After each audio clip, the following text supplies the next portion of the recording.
네, 반갑습니다. 한국사의 해설의 품격 남은 사학도 해품사입니다. 오늘은 기본 제52회를 해설할 예정입니다. 원래 제가 기본편도 총평을 찍었어야 되는데 일정이 많이 미뤄져가지고 총평까지는 따로 못 찍을 것 같고 이번 해설에서 함께 다루겠습니다. 일단 그래도 총평까지 같이 다뤄야 하기 때문에 이번 한능검 기본 제52회에 대한 평가를 먼저 내리면, 일단 제 기준에는 난이도의 경우에는 보통입니다. 처음에는 좀 무난하다 생각했었는데 좀 뒤에 유형을 보니까 쉽다까지는 못하겠고 보통 정도라고 책정했는데, 그 이유가 일단 합격률이 거의 64%? 이 정도 나왔더라고요. 그러니까 합격률 자체가. 그리고 4급의 합격률의 경우에도 실제로 여기 중에서 한 33% 정도 약?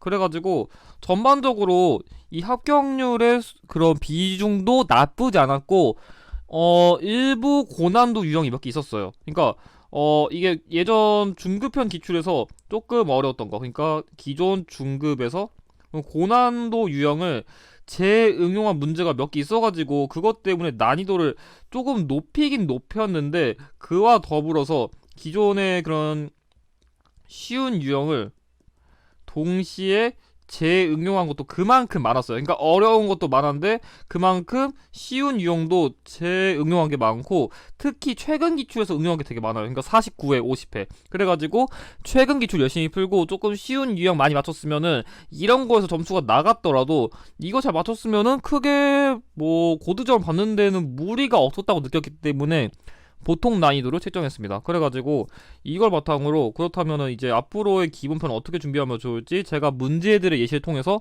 총평을 이제 다루면서 해설을 시작하겠습니다. 먼저 1번 가시대 생활 모습으로 옳은 걸 얘기했는데, 일단 이 문제에서는 뭐 여기 빗살 무늬토기 이것만 봐도 이 문제 제시된 시기가 신석기 시대인 건 알기 쉽죠. 왜냐하면 신석기 시대는 그 빗살 무늬토기, 그리고 청동기 시대는 미송리식 토기, 이걸 많이 내죠. 아니면 민무늬 토기.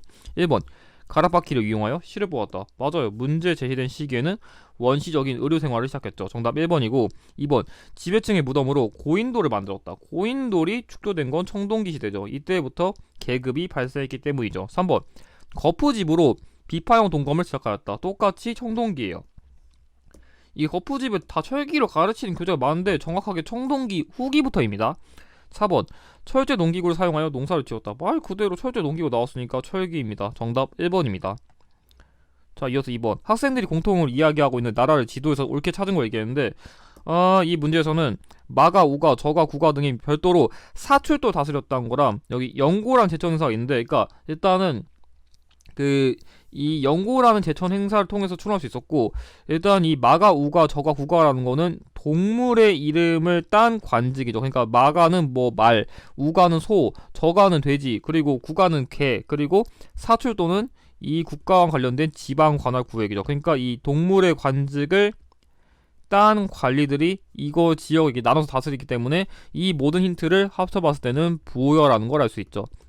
그래서 보통은 부여 연구해가지고 부영 이렇게 외우기도 해요. 그래가지고 이 문제에서는 지금 평소와는 달리 좀 출제법을 다르겠는데, 제가 요즘 팁을 드리면 고대 철기 국가 유형은 크게 5가지 되거든요. 그게 부여, 그 다음에 고구려, 그 다음에 옥저, 그 다음 동해, 그리고 사만의 순서로 내는데, 이 1번부터 5번까지의 흐름이 어떻게 되냐면 이 쭉 순서예요. 그러니까 지도에서 만약에 이런 식으로 줬다 그러면 1번이 부여고 2번이 고구려, 3번이 옥저, 그리고 4번이 동해. 그래가지고 이런 식으로 순서를 기억해가지고 만약 지도 나왔다, 부여, 고구려, 옥저, 동해, 사만 이런 식으로 매칭시키면 됩니다. 그렇기 때문에 지금 부여랑 관련되어 있기 때문에 정답은 1번이라고 할 수 있겠습니다.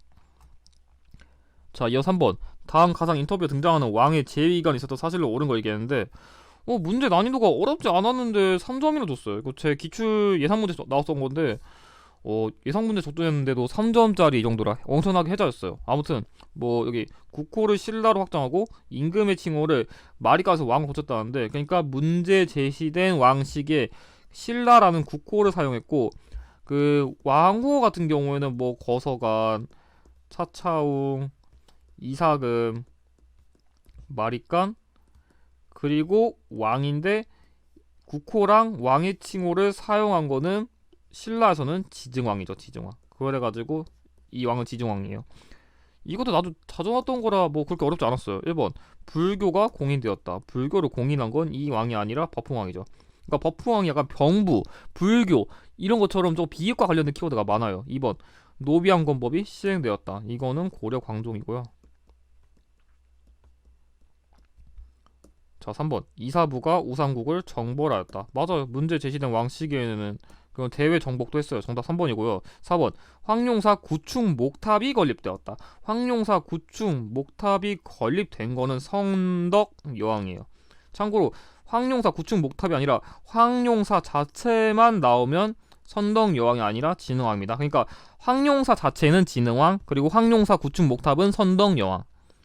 자, 이어 4번 가에 해당하는 문화유산으로 옳은 거 얘기했는데, 일단 뭐 이런 거 솔직히 모른다 치더라도 여기 나온 경주의 고분을 수토된 유물이라고 했는데, 이것만 보고서 경주 나왔으면은 신라의 문화유산 아닌가요? 이렇게 생각할 수 있는데, 조금 더 깊게 들어가면은 광개토 대왕을 나타내는 글자가 있어서 신라와 고구려의 관계를 엿볼 수 있다. 그러니까 뭔 얘기냐면 이 광개토 대왕의 그런 이름 같은 게 언급된 글자가 있어가지고 이걸 통해 가지고 고구려가 신라의 그런 간섭을 했다는 것을 보여주는 유물로서 이걸 활용하거든요. 그거랑 관련된 거는 여기 나온 이 호우명 그릇이에요. 이 그릇의 그런 뚜껑?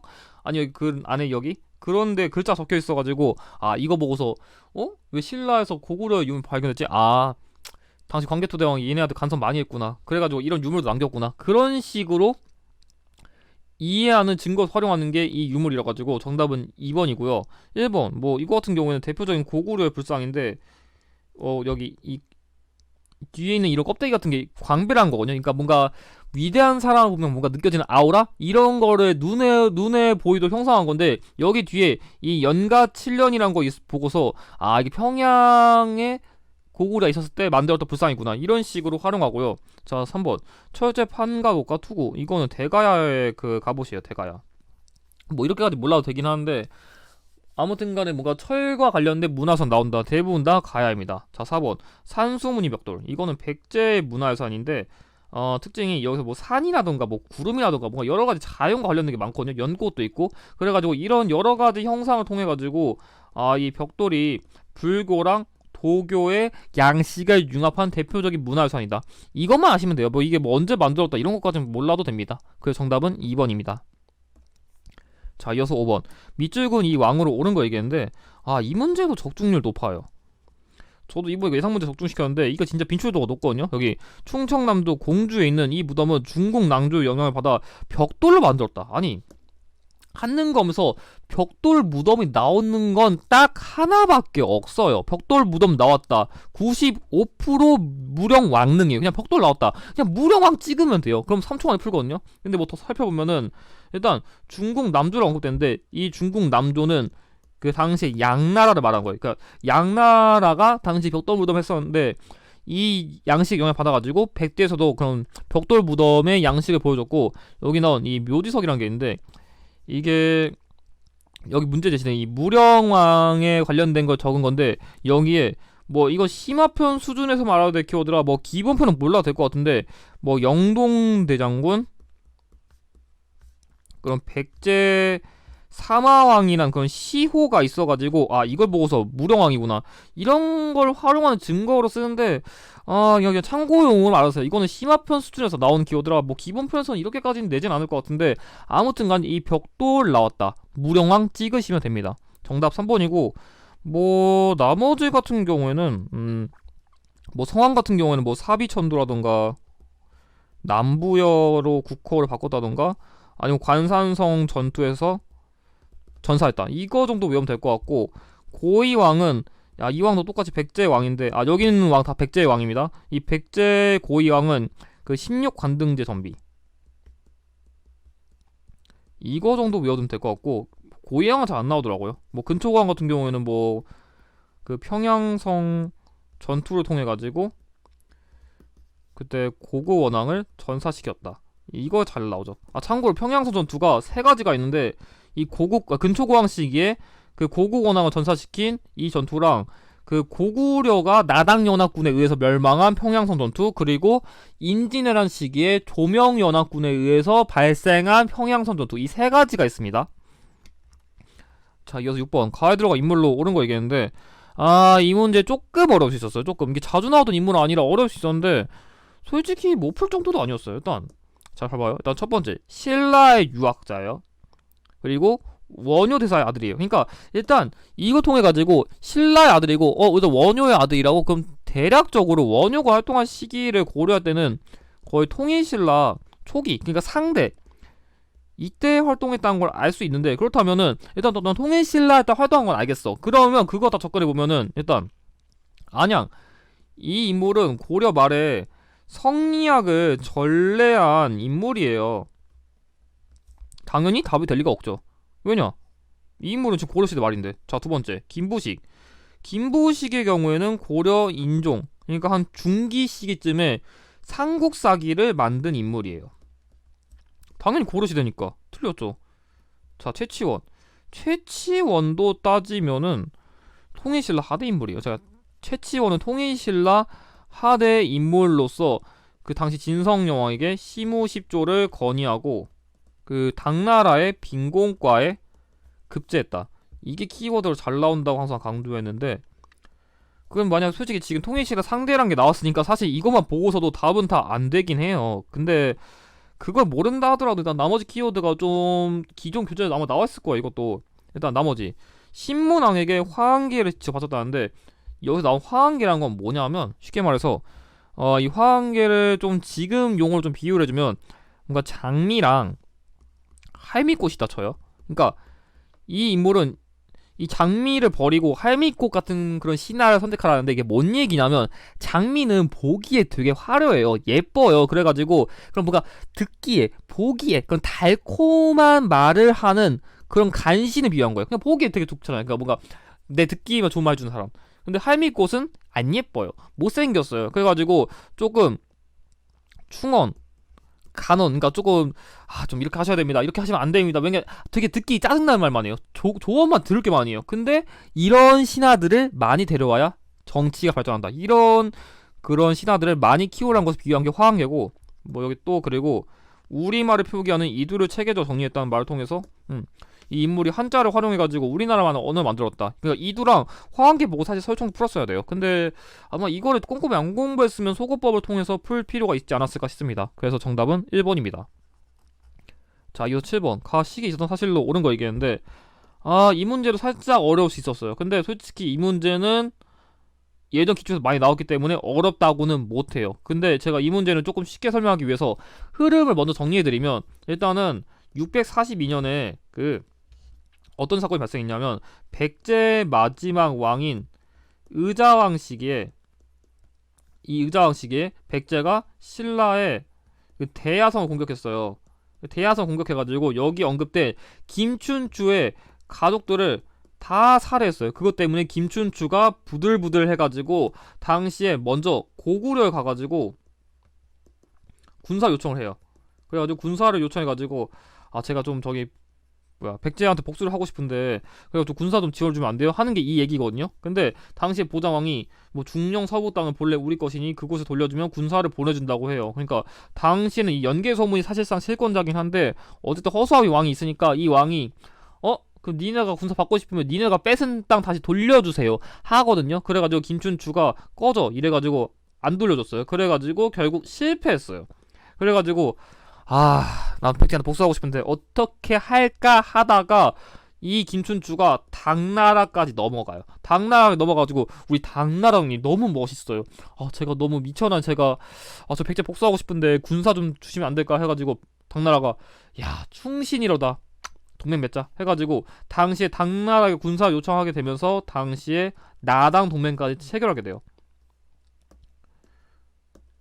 그니까 고구려한테 군사 요청한 게 실패해가지고 당나라에 가면서 군사 요청하고 결과적으로 나당 동맹을 체결하고, 그 다음부터 뭐 차례대로 뭐 백제도 멸망시키고 고구려도 멸망시키고, 뭐 그 다음에 나중에 이제 뭐 당나라가 욕심을 부리니까 뭐 매소성 전투, 기벌포 전투 발생했다. 이 흐름이 이어지는 삼국 통일이 시작되는 건데, 그러니까 지금 나온 문제는 어떤 거냐면 이 삼국 통일이 본격적으로 시작하기 이전에 그런 일종의 나랑 동맹의 체결 과정까지를 다룬 거예요. 그렇기 때문에 이걸 바탕으로 이 나온 계획이 나당 연합군, 그러니까 나당 연합군에 대해서 대항한다. 그거를 이해하는 게 중요한 흐름이었는데 조금 어려울 수 있었어요. 근데 자주 나왔던 거라 못 볼 정도는 아니었어요. 아무튼 1번 신라와 당이 동맹을 맺었다. 맞아요. 그래가지고 아까 말한 이 고구려 군사 요청 실패해가지고 당나라 넘어갔다. 이 흐름이 제일 자연스러워요. 참고로 이거 642년이고 이건 660년입니다. 이건 648년이고. 자, 정답 1번이고요. 2번 백제가 수도를 사비로 옮겼다. 아까 언급한 백제 성왕식인데 이건 538년이라 너무 이전이라 안 맞고요. 자, 3번 대가야가 가야 연맹을 주도했다. 주도했다는 거를 시기를 딱 정할 수는 없는데 굳이 따지면 5세기부터 그 대가야가 그 멸망 562년 이때까지를 기준 둘 수 있을 것 같아요. 딱히 시작 시점은 정확히 못 얘기하겠고 대략 5세기쯤 이렇게만 외우시면 될 것 같고. 자, 4번 고구려가 살수해서 수의 대군을 격파하였다. 말 그대로 살수 대첩인데 이건 612년이라 이전이라 안 맞습니다. 정답 1번입니다. 그러니까 제가 말한 이 흐름을 알고 있냐, 이게 중요한 유형이었어요. 자, 이어서 8번 가에 들어갈 내용으로 옳은 거 얘기했는데 이 문제의 경우에는 신라하대 역사적 사건, 그러니까 통일신라하대, 제가 통일신라하대 하면은 키워드를 크게 4가지 다루거든요. 그게 어떤 거냐면 호족이랑 진성여왕이랑 그리고 최치원이랑 그리고 밀란. 그 밀란의 경우에 대표적으로 원종 에노의 난이랑 적고적의 난, 이 4가지를 알면은 이 문제는 10초 안에 풀어요. 물론 통일신라 하대의 난이 뭐 장보고의 난도 있고 뭐 여러가지 더 있긴 있는데 뭐 기본편 수준에서는 그렇게까지는 안 날 것 같아가지고 이 4가지 흐름만 4가지 흐름이 아니라 키워드만 알아도 문제 풀 수 있거든요. 그래가지고 통일신라 하대의 그런 역사 사건 고르면 뭐 김원창이 나는 경우에는 뭐 헌덕왕식이고, 여기나 적고적의 난과 이 언급한 이 원종 에노의 난은 대표적으로 진성여왕식이 발생한 난이기 때문에 정답은 4번이에요. 이거 워낙 자주 나온 문제라 키워드 그냥 이거 몇 가지만 기억했으면 바로 풀 수 있었어요. 자, 만족의 난. 만족의 난의 경우에는 뭐 고려시대 그 최충원이 집권했을 때 그 당시에 뭐 노비들이 신분 해방 도모하면서 그냥 발생한 운동이라 틀렸고. 2번 홍경래에 나는 그 조선 순조 시기에 그 서북 차별에 대한 반발로 인해서 홍경래 뭐 우군직 등을 중심으로 일으킨 그런 일종의 밀란이고, 평안도 지역에서요. 자, 3번 망이망송이 나는 경우에는 말 그대로 그 공주 지역, 그러니까 정중부 정권 시기에 지역에 대한 차별에 반발해서 발생한 대표적인 난이에요. 그래가지고 이 만족이 난과 망이망송이 나는 그냥 고려시대 무신정권 시기에 발생한 대표적인 난이다. 이것만 앵가서 알아도 중요한데 만약에 어렵게 된다면 그 뭐 망이망송이 나는 정중부 정권 시기, 그리고 만족이 나는 최충원 정권 시기, 이 정도까지는 갈라낼 수는 있을 것 같은데 아마 기본편 수준에서 그렇게까지 디테일하게 낼 것 같지는 않습니다. 아무튼 간에 정답은 4번입니다. 자, 이어서 9번 각 국가에 대한 설명으로 옳은 거 얘기했는데 일단 여기 나온 뭐 오소도란 인물이 있거든요. 사실 이 오소도라는 게 사실 공무원 한국 사용 키워드거든요. 그러니까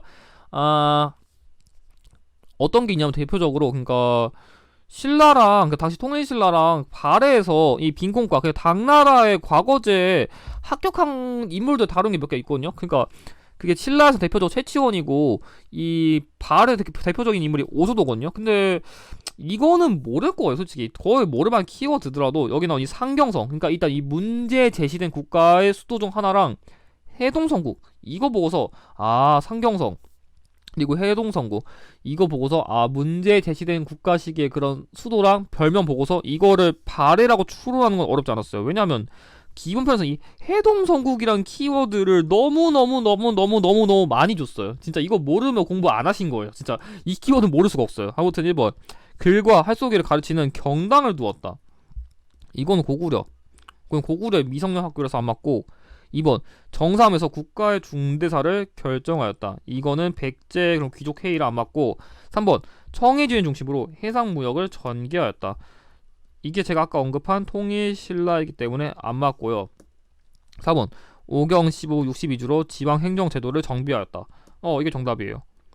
자, 이어 10번 밑줄은 나에 대한 설명으로 옳은 거 얘기했는데 이 문제의 경우에는 나라 이름을 고려로 정했다. 그러니까 일단은 이 문제 제시된 인물은 918년에 고려를 건국했고 신라 항복을 받고 후백제를 격파해서 후삼국을 통일했다. 그러니까 후삼국을 통일해가지고 936년에 고려를 그러니까 후삼국 시대를 통일한 거랑 고려를 건국한 시기는 다르거든요. 그렇기 때문에 고려 건국과 고려의 그런 통합은 다르다. 이거는 기억해 주시는 게 좋아요. 아무튼 간에 후삼국 시대를 통일한 이 인물은 우리 왕건님이죠. 왕건.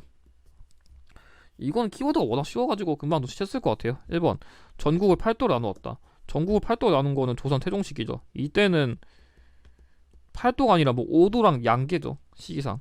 2번 천리장성을 축조하였다. 이선지 되게 애매하거든요. 지금 이게 두 가지가 있어가지고 고구려를 기준으로 하면은 영유왕이랑 그 보장왕 시기라 할 수 있고 고려 시기면 덕종인데 사실상 기본편에서는 천리장성 숙조가 나오면 거의 오답이라 봐도 될 것 같아요. 이게 답이 된 걸 못 봤어요. 3번 화통도감을 설치하였다.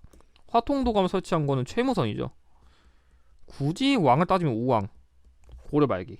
자, 4번 사신관 제도를 시행하였다. 맞아요. 그러니까 사신관 제도란 거는 가령 뭐 여기 지역에 뭐 일장이 있어. 뭔가 지방에 그 유력자가 있어. 그럼 그 사람을 이 지역의 지방관으로 임명하는 거거든요. 그거와 관련된 대표적인 인물이 경순왕. 경순왕이 아까 여기 통일신라 항복 받았다 했잖아요. 그래가지고 이 경순왕을 여기에 사신관 임명했어요. 그러니까 지방관을 임명한 제도가 이거거든요. 그걸 통해 가지고 호족을 견제한 게 이 정책의 특징입니다. 그래가지고 정답은 4번입니다. 자, 이어서 11번 가에 들어갈 내용으로 옳은 걸 얘기했는데 이 문제 같은 경우에는 일단 고려 제6대 왕, 뭐 고려시대 왕 계보까지는 다 못 외우시는 분들 있을 것 같아서 다른 거 보면은 최승로의 시무 28조 수용. 너무 많이 나온 히트. 최승로. 이 최승로의 시무 28조를 받아들여가지고 유교 정치를 시행하려고 하였죠. 너무 자주 나온 힌트고 이성육부제. 그러니까 이 문제 제시된 그런 시기, 그 왕 때 시행한 중앙 정치기구 같은 거 일종의. 그래가지고 이성육부제 모르더라도 최승로 나왔으면은 성종인 거는 국룰이에요. 와, 최승로는 진짜 기본편, 심화편 모두 너무 잘 나오는 키워드라 모를 수가 없는 키워드입니다. 아무튼 1번 노급해지, 이거는 신문왕 시기 틀렸고요. 2번 대마도 정벌. 대마도 정벌도 두 가지가 있는데 굳이 따지면 이 고려 시대에는 고려 창왕 시기에 그 박이가 정벌한 게 있고 조선 시대에는 그 이종무가 세종 시기에 정벌한 게 있거든요. 근데 아마 이것까지 안 나올 것 같고 제가 보기엔 이종무가 세종 시기 했다. 이것만 외워도 될 것 같아요. 자, 3번 지방의 12목 설치. 맞아요. 문제 제시된 왕 시기에는 그런 지방과 관련된 정책이 많거든요. 그러니까 지방 정비 정책. 그래가지고 뭐 다른 키워드로는 뭐 경학, 의학 박사 이런 키워드가 있고 뭐 다른 키워드 또 다른 게 뭐가 있냐면 이거 외에도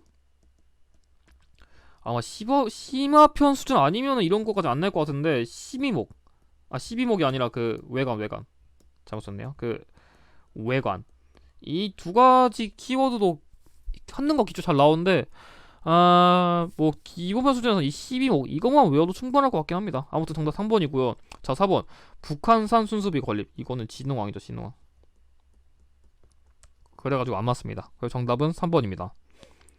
자, 이어서 12번 다음 퀴즈 정답으로 옳은 거 얘기했는데 일단은 중서문화성과 중추원의 고위 관료들이 모였다는데 여기서 말하는 이 고위 관료는 중서문화성의 경우에는 그거를 재신이라는 관리가 있고 중추원에서는 추밀이라는 관리가 있거든요. 추밀. 그래가지고 이거 좀 옮겨가지고 그러니까 중서문화성의 재신과 그 중추원의 추미를 따가지고 이 제추회의, 그러니까 이 문제 제시된 기구랑 식목도감에서 했던 그런 회의를 이 재신과 추미일이 논의했다 해가지고 제추회의라고도 하고요. 두 번째로 국방과 군사 문제를 논의했다. 그래가지고 이 문제 제시된 제추회의랑 국방과 군사 문제를 논의했다는 걸 통해가지고 결과적으로 도병마사라고 할 수 있어요. 그러니까 고려시대 중앙 정치기구는 크게 세 가지를 내거든요. 여기 언급된 중서문화성이랑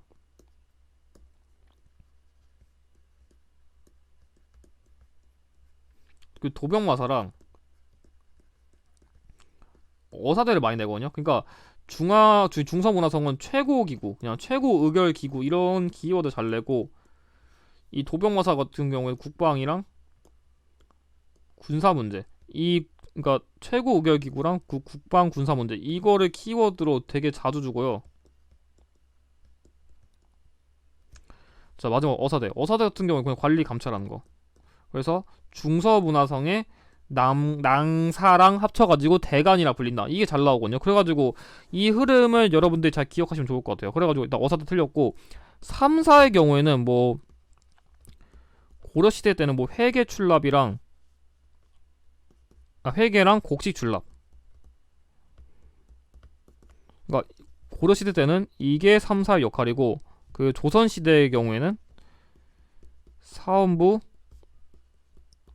사관원, 홍문관 이 세 가지를 아울러서 하는 게 3타거든요. 그렇기 때문에 아무튼 3, 4도 틀렸고, 의정부 같은 경우는 조선시대 최고 의결 기구라 안 맞아요. 그래가지고 만약 이 유형 공략하려면은 이 중서문화성, 도병마사, 그리고 어사대 이 세 개를 중심으로 공략하는 것을 권장드립니다. 그리고 이런 거 잘 구별해 두시고요. 자, 이어 13번 다의 사건이 일어난 순서대로 옳게 나열한 거 얘기했는데, 이 유형은 제가 맨날 강조하는 고려시대 외세 방어 유형의 흐름이거든요. 이거 제가 맨날 강조하는 흐름이 있어요. 이게 어떤 거냐면, 고려시대 외세 방어의 흐름은 거란, 여진, 몽골, 홍건적, 그리고 왜구의 흐름 내고, 뭐 거란 같은 경우에는 뭐 서희 1차, 강강찬 3차 내고, 여진 같은 경우에는 윤관의 별무반, 그리고 몽골의 경우에는 그 기본편 수준에서 김윤 후만 외우면 엔가는 거 풀 수 있다 했고, 왜구 같은 경우에는 그 뭐 이성계 황산,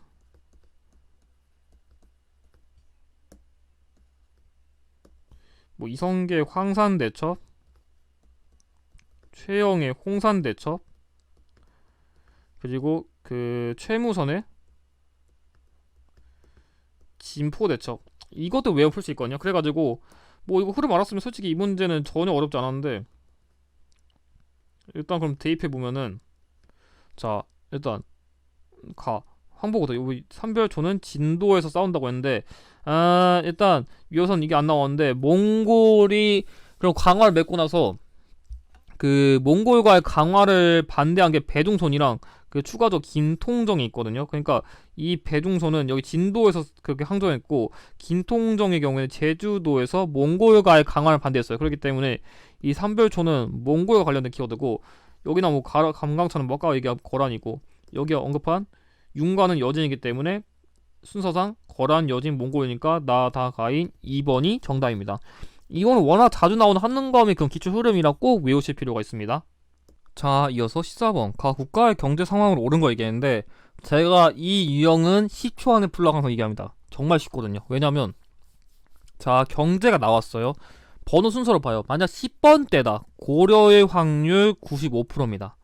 그러면 일단 번호 순서 보고서 나 고려시대 것 같다. 그러면 딱 세 가지만 대입하면 됩니다. 그게 뭐냐면 화폐.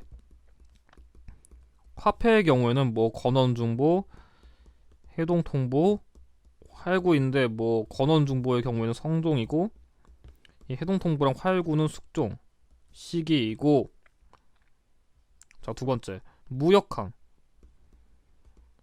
무역항의 경우에는 뭐 병난도랑 예성강 나오고, 여기에 추가적으로 뭐 경시서까지 외우면 엔간한 문제 풀 수 있어요. 가끔씩 뭐 목화라던가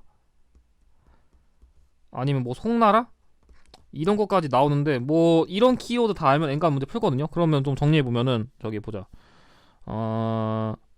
송나라를 비롯한 여러 나라 상인들이 언급되는데, 말 그대로 이 문제 제기된 시기에 있던 중국에 있던 국가는 송나라거든요. 그렇기 때문에 송나라도 힌트로 자주 나오고, 무엇보다 여기 나온 예성관과 병난도 그대로 고려시대예요. 그러면 딱 대입해보면 나오거든요.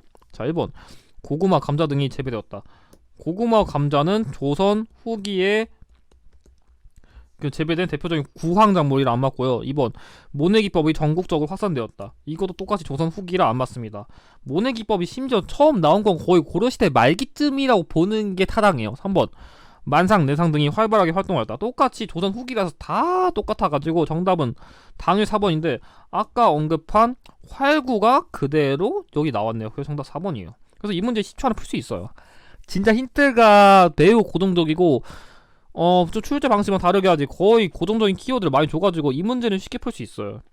근데 되게 이거 보면 좀 여담으로 재밌는 게, 최근에 좀 원격 강의가 많다 보니까 이런 식으로도 문제를 만드는 흐름을 활용하는 거를 보여주네요, 이 문제가. 아무튼 15번 학생들이 공통으로 이야기하고 있는 왕의 업적으로 옳은 거 있겠는데, 일단 원의 볼모로 갔다가 고려의 왕이 됐다는데, 원의 볼모로 갔다는 말 자체가 원 간섭기 시기와 관련된 왕이라는 걸 보여주는 힌트인데, 그럼 누구나 했을까? 확인해보면은 몽골식 풍습을 금지하고 기철을 비롯한 친원 세력을 제거했다는데, 이게 말 그대로 몽골식 풍습을 금지했다는 게 변발과 호복을 폐지했다는 거고, 이 기철을 비롯한 친원 세력을 제거했다는 것 자체가 권문세족을 숙청했단 말이에요. 그래가지고 일단 변발 호복 폐지랑 권문세족 숙청을 알 수 있고, 이 신도를 등용하여 전민 변정 도감을 설치했다고 하는데, 이름이 좀 어렵지만, 그러니까 권문세족에게 억울하게 토지를 빼앗긴 사람들에게 이거 다시 돌려주는 거. 그러니까 억울하게 토지를 빼앗긴 거 다시 돌려주는 역할한 게 전민 변정 도감이고요. 마지막으로 노국대장 공주와 사랑 이야기. 그러니까 이 왕이 되게 사랑꾼이에요. 그래가지고 이 노국대장 공주가 사망한 뒤로 진짜 눈물로 밤을 지새우면 밥을 굶었다고 할 정도로 안타까운 그런 비극적인 마지막 삶을 살았던 이 왕은 공민왕이에요. 좀 설명이 길었는데, 이 공민왕은 출제율이 너무너무 높아요. 그러니까 한능검에서는 원 간섭기 시기에 왕 낸다 거의 95% 곤민왕 내요. 그러니까 다른 뭐 공무원 하고서 하던가 다른 시험에서는 뭐 충자 관련된 왕들 오지게 내는데, 한능검에서는 거의 95% 공민왕만 내요. 공민왕만. 그래가지고 이 왕은 꼭 공략할 필요가 있어요. 자, 1번 균여법을 시행하였다. 이거는 조선 영조 시기. 그래서 틀렸고, 2번 독서상품과를 실시하였다. 이거는 통일신라 시기의 원성왕. 과거제도, 아니 시험 관리 임용제도가 너무 빡세게 가지고 원성이 많았다. 자, 3번 상강행시도를 편찬하였다. 이거는 조선 세종 시기. 틀렸고요. 자, 4번 철령 이북의 땅을 되찾았다.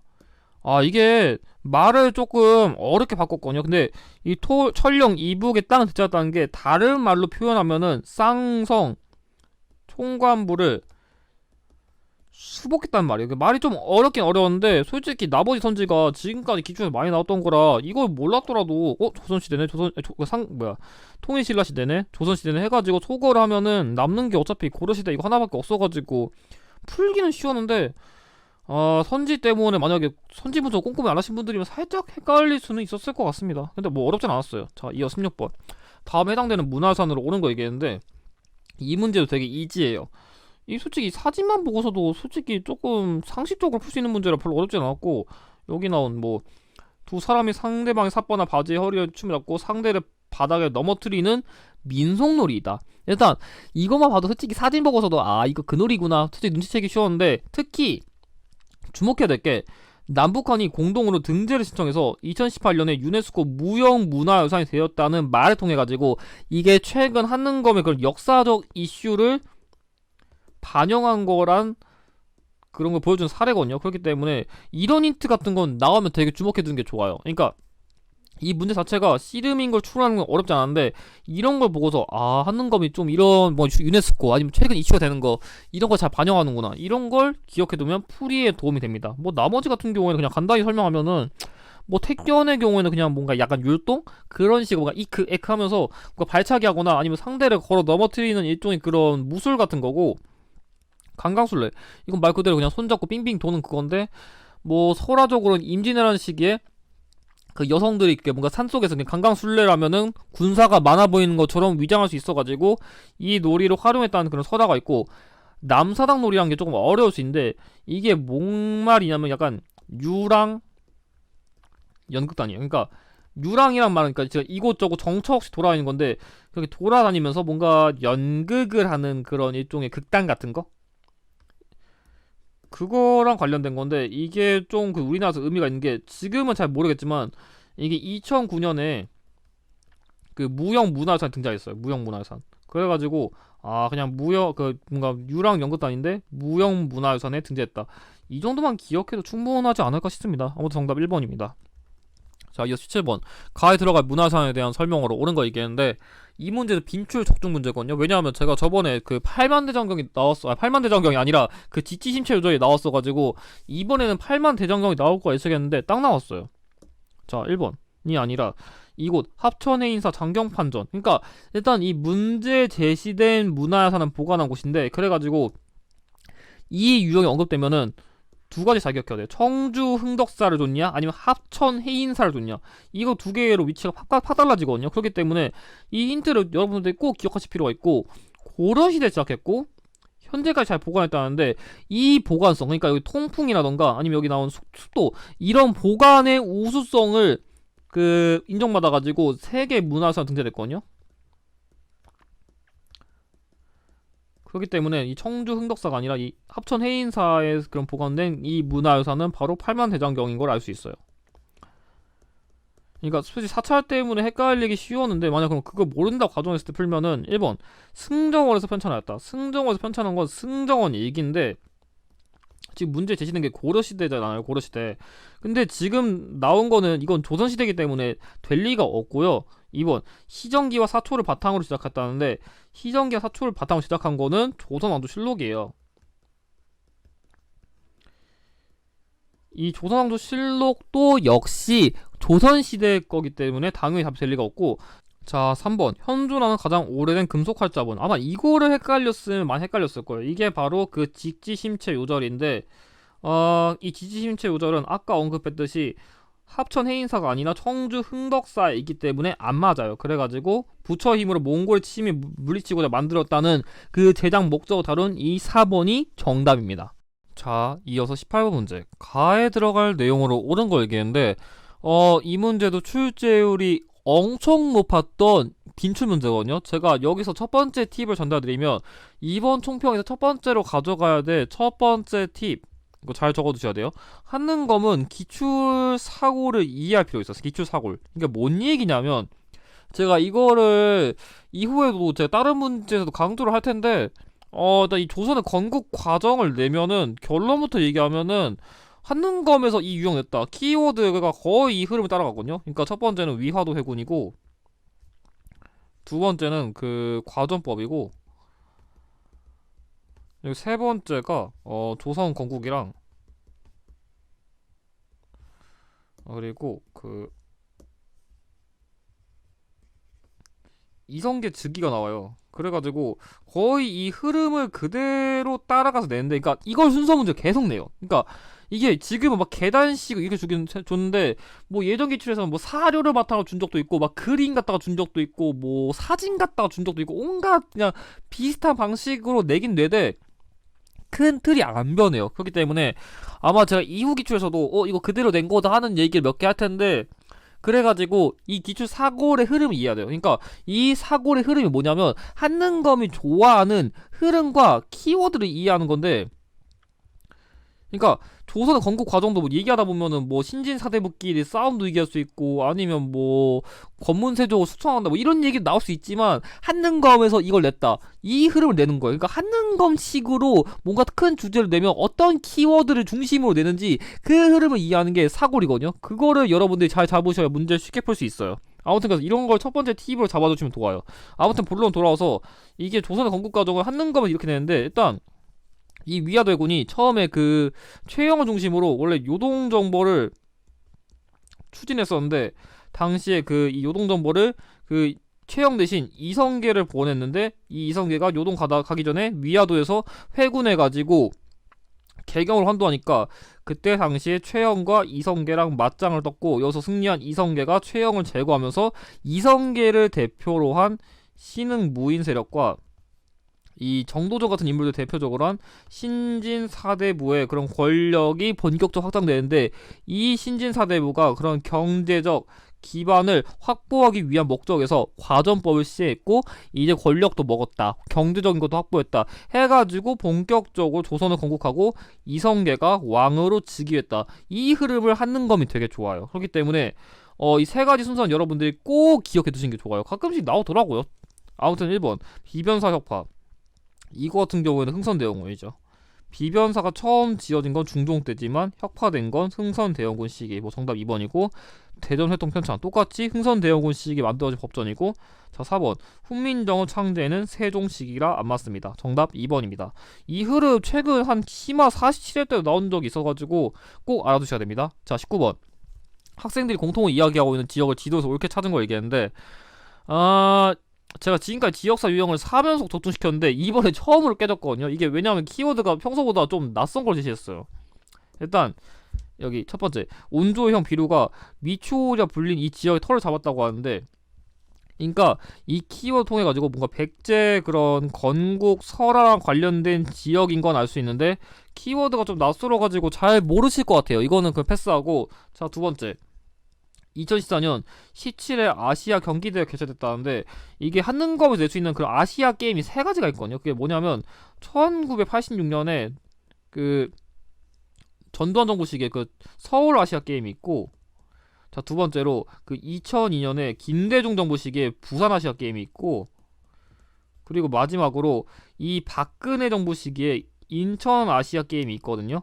그래가지고 이걸 통해서 만약 인천 아시아 게임을 알았다면 이렇게 풀 수도 있었는데, 만약에 그걸 몰랐다면은 아마 보통 솔직히 제가 보기 이거 갖다 풀지는 못했을 것 같고, 이 강화도 조약으로 부산 원산이 이어 개양됐다 이거 갖다 풀었을 것 같아요. 왜냐하면 이 강화도 조약 갖다 체결한 게 부산, 원산 그리고 인천이거든요. 그렇기 때문에 거의 다 이거 갖다가 풀지 않았을까 싶어요.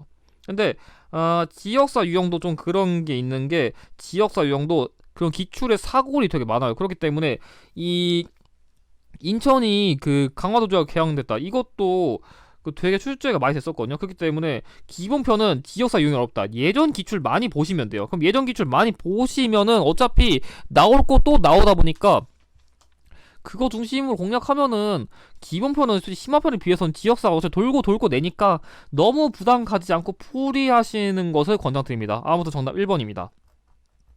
자 이어서 20번 가에 들어가 문화산으로 옳은 거 얘기했는데 이 유형 주목해야 돼요. 왜냐면 심화편에서 이런 유형 안 내거든요. 근데 기본편에서는 최근 기본편 넘어서 좋아하는 유형이 두 개가 있거든요. 그게 조선 초기, 그러니까 초기라 표현하지 말고 전기를 기준으로 딱 두 가지가 있는데, 그게 뭐냐면 첫 번째는 과학기구고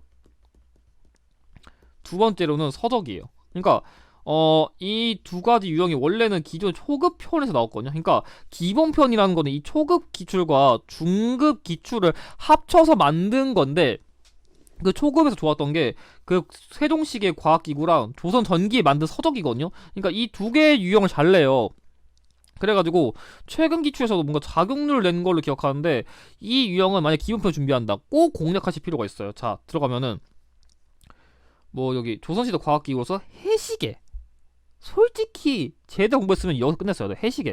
해시계 보자마자 끝냈어야 되는데 만약 모른다, 그림자로 시간을 측정하는 기구. 말 그대로 그림자로 그 시간 측정하고 동지나 학지와 같은 절기를 알 수 있다. 그러니까 말 그대로 해를 이용해서 시간을 재는 건데, 만약 눈치밥이 있다면은 지금 이거라던가 이거 갖다가 어떻게 해라던가 그림자 어떻게 시계를 재겠어요. 뭔가 이상하잖아요. 근데 이거는 지금 봐봐요. 뭔가 원 구조에 동지 하지면은 뭔가 이렇게 딱 나눠가지고 뭐 봄, 여름, 가을, 겨울 이런 식으로 나눌 수 있을 것 같은데, 그런 눈치밥만 생각하더라도 답은 3번밖에 없어요.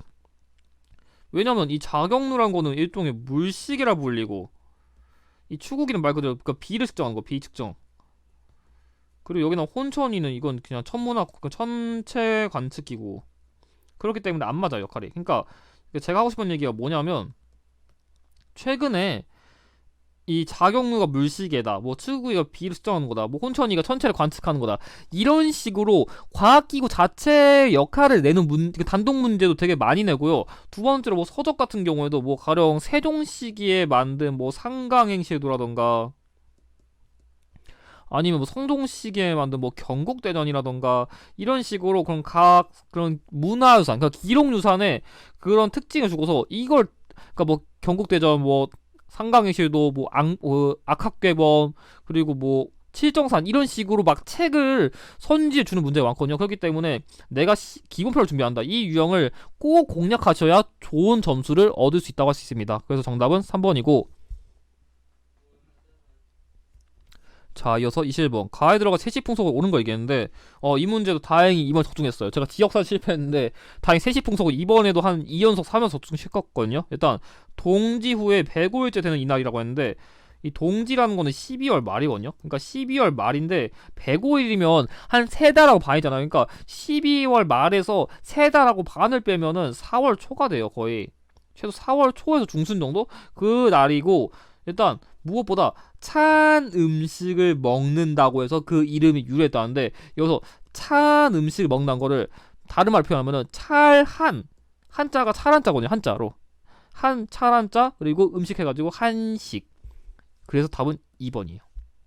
사실 한식은 이 이름의 유래 한자를 알면 편해요. 그러니까 한자는 차른 거, 그리고 식은 음식, 그래가지고 한식이 이거다, 이렇게 외우는 게 좀 좋거든요. 그리고 뭐 성묘를 지냈다 이런 뜻도 나오는데, 사실 차한 음식 나왔다, 그냥 무조건 한식이다, 이렇게 접근하는 게 제일 깔끔합니다. 아무튼 정답 2번이고, 1번 설날. 뭐 설날이야 뭐 그냥 새해 첫날에 뭐 뭔가 한 해 운수 빌고 뭐 부모님께 절 드리고 그냥 이런 간단한 거라 패스하고, 중양절.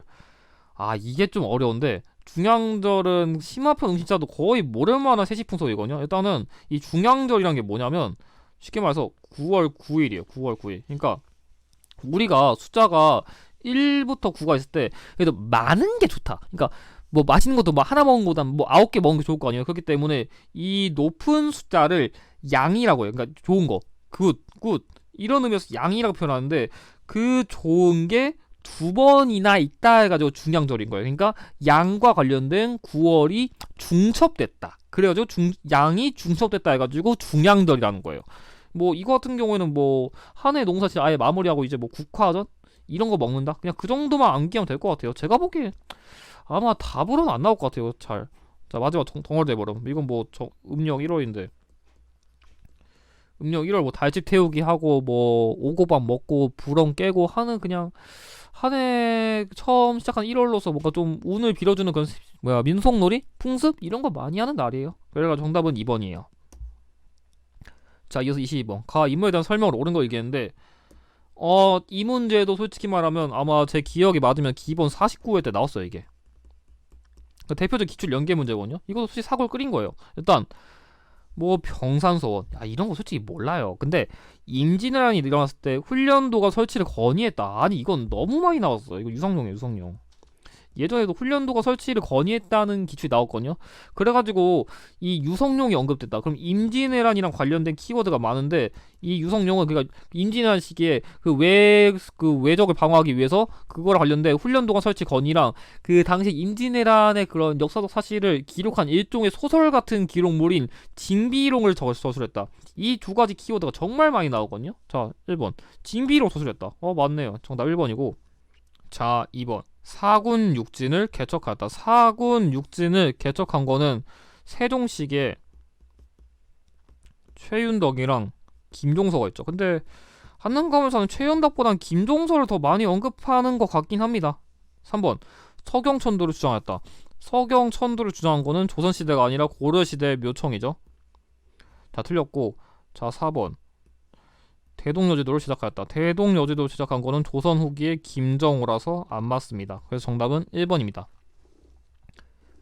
자, 여기 3번 가에 들어가 인물로 옳은 거 얘기했는데, 제가 아마 52회 전야제 때 외국인을 많이 다뤘는데 제가 이 인물까지는 안 다뤘는데, 다행히 나머지 오다선지가 제가 다뤘던 거에서 나와가지고 그거만 알았으면 이 문제 되게 쉽게 풀었거든요. 아무튼 뭐 가에 들어가 인물을 다루라고 했는데, 어디 보자. 여기 힌트서 제주도에 표류한 네덜란드 사람. 일단 네덜란드 사람이 언급되는 거는 한국사 시험, 이 시험에서 딱 2명밖에 없어요. 베테브레랑 그리고 하멜밖에 없어요. 네덜란드 사람은. 심지어 재밌는 게 둘 다 네덜란드 사람인데 제주도표를 했어요. 재밌는 것도. 게다가 추가적으로 여기 안 나왔었는데 훈련 도감에 소속돼가지고 대포 만드는 기술을 전수해줬어요. 이 네덜란드 사람들이. 이 키워드만 알면 풀 수 있거든요. 게다가 여기 뭐 조선에서의 억류 생활상을 기록한 것이라는데 이게 뭐냐면 함의 표류기예요.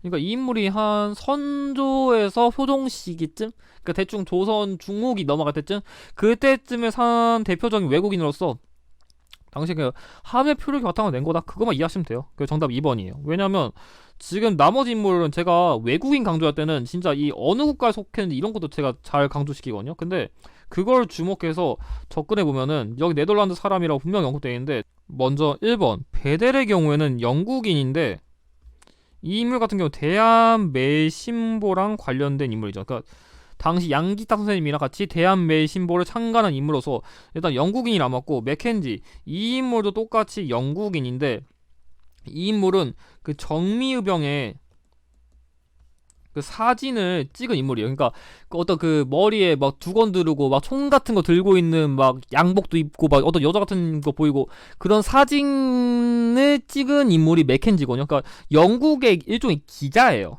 그래서 얘도 영국인이라 틀렸고, 헐버트 이 인물은 또 심지어 미국인이에요. 이 인물 같은 경우는 유경공원에 교사로서 초빙되었고, 두 번째로 을사늑약 당시에 그 을사늑약의 무효성을 그 주장하기 위해서 그 미국에게 친서를 보내줬어요. 그러니까 당시 대통령에게. 근데 먹히진 않았는데 아무튼간에 나머지 다 영국인, 미국인 이래가지고 네덜란드 사람은 얘밖에 없어요. 그렇기 때문에 외국인이 헷갈린다면 그 외국인이 어느 나라 소속인지 이것도 외워두면 풀이에 도움이 된다고 할 수 있겠습니다. 자, 24번 가나사의 시기에 있었던 사실로 옳은 걸 얘기했는데 사료가 좀 깐깐해 보이지만 별로 안 어려워요. 일단 대비의 명으로 인조가 즉위했다. 그리고 강해군을 폐위시켜 강화를 내쫓았다. 그러니까 말 그대로 인조가 즉위하고 강해군을 내쫓은 거는 인조 반동이니까, 일단 일단 인조가 즉위했으니까 일단 인조 시기인 건 알아요. 자, 두 번째, 영조가 두루 완만하고 뭐 해가지고 탕평비를 성균관 입구 세웠다는데, 그러니까 말 그대로 영조 시기에 탕평비를 건립했다는 거예요. 이거 굳이 연도 따지면 1742년인데 나 이거 몰라도 돼 이거까지는. 근데 뭐 그거 모르다가 여기 영조랑 인조가 대놓고 나와가지고 우리가 뭐 태정태세 문단세 뭐 예성년중 임명성 이거 하잖아요. 그러면은 그냥 쉽게 생각해서 인조랑 영조 시기에 그러면 우리가 세봤을 때 광인, 효, 현, 숙, 경, 그러니까 효종, 현종, 숙종, 경종 관련된 거 찾으면 되는데, 솔직히 경종은 기본편 수준에서 거의 안 내가지고 그럼 효종, 현종, 숙종 사이에 답이 나올 거예요. 자, 1번 예송이 발생하였다. 정답이네요. 여기 나온 현종. 현종은 예송으로 시작해가지고 예송으로 끝난 왕이기 때문에 정답 1번이고요. 2번 삼포외란이 일어났다. 삼포외란이 일어난 거는 중종 시기인데, 중종은 광이니까 이거 너무 앞이니까. 그러니까 중종은 어쨌든 간에 너무 앞이에요. 뭐 예선연중, 인명선, 광인 해도 너무 앞이어가지고 틀렸고, 3번 경국대전이 완성되었다. 완성된 것도 성종시기인데 얘도 초기니까 당연히 답이 될 리가 없고요. 4번 정동행성이 설치되었다. 이거 일단 고려시대고, 굳이 왕을 짚어드리면 충렬왕 시기로서 당시 일본 원정을 위해서 그러니까 고려랑 그 몽골 연합군, 그러니까 여몽 연합군을 이게 편성하기 위해 만든 그런 기구인데, 어쨌든 간 고려시대이니까 당연히 더더더더 뒤라서 안 맞고 정답은 1번이에요. 그래서 이거 왕의 순서만 알고 있었으면 크게 어렵지는 않은 문제라 할 수 있겠습니다. 자, 그럼 이번 마지막 전반부 문제인 25번 가에 들어갈 화폐를 옳은 거 얘기했는데, 이 문제도 별로 안 어려워요. 여기서는 이 화폐는 조선 숙종 시기의 공식 화폐로 주조되어 널리 유통됐다. 그러니까 말 그대로 조선 숙종 시기니까 조선 후기라는 것을 알 수 있거든요. 그러니까 조선 후기에 만들어진 화폐가 뭐냐면 알면 되는데, 자, 잘 봐봐. 제가 아까 해설 다뤘듯이 권원중보, 해동통보 플러스 활구는 모두 고려시대예요. 그러니까 고려시대니까 조선과 관련된 이 문제 당연히 답이 될 리가 없고, 이게 그나마 헷갈릴 수 있었지만 백동화는 개항기 시기에 전왕국에서 발행한 대표적인 화폐거든요. 그렇기 때문에 답이 안 돼가지고 3번이에요. 근데 상평통보는 솔직히 조선 후기의 사회상 키워드로도 너무 잘 나와가지고 아마 이거를 헷갈리신 분들은 거의 없었을 것 같습니다. 그럼 이것으로 전반부 해설을 마치고 후반부 해설에서 뵙겠습니다. 영상의 내용이 도움이 되셨다면 좋아요와 구독을 부탁드립니다. 감사합니다.